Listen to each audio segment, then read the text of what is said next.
I'm going to talk about why the Ravens were able to stop the third best quarterback in the NFL, CJ Stroud. We talk about the penalties, talk about the injuries.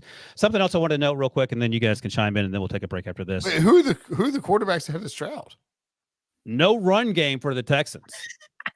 Got to listen to with the first pick. You got to listen with the first pick. So they came into this game averaging 3.7 yards per carry, which wasn't great over the last month and a half of the season. But this is something that Texans fans were noting with great concern.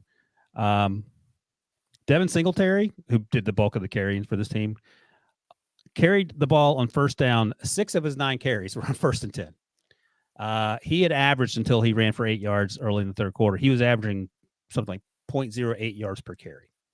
So that, in addition to all the other things that were not going right, starting with the false start penalties, I think is what doomed CJ Stroud. Do you guys have any other explanation that might be CJ Stroud related? Would you hire Bobby Slowick to be your head coach?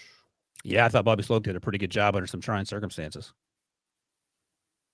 Well, he ran on first down every time. They ran on first down 33% of the time the last month and a half of the season. I'm not concerned about it. They were probably trying to. And here's the other thing that's sort of funny. This is a breach stat, and breach, you can fill in the qualifiers because you may know it. I had to go look it up.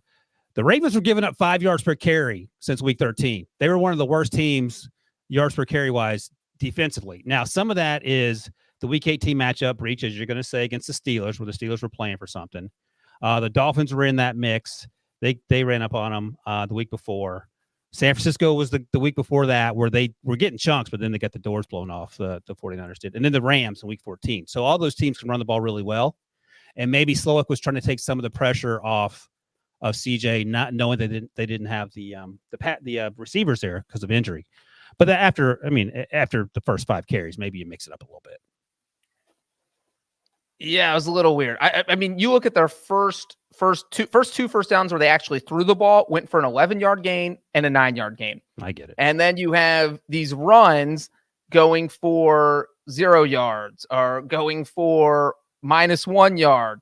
And it just, look, just switch it up. You don't have to run on first down all the time. At least throw the Ravens a curveball. If they know it's coming, it makes their life a lot easier. I mean, I would actually probably be more inclined. I think I'm closer on the Brinson side here, that I didn't think this was a great game from Slowick. This wasn't a Dan Quinn meltdown where you got beat down by the Packers and your defense got embarrassed. I mean, the odds were stacked against them. It was a situation where it was going to be tough for this team to put up points, even just with the guys they had out there. Hey, Breach, can I ask you a question? Who called the better game, Bobby Slowick or Kyle Shanahan?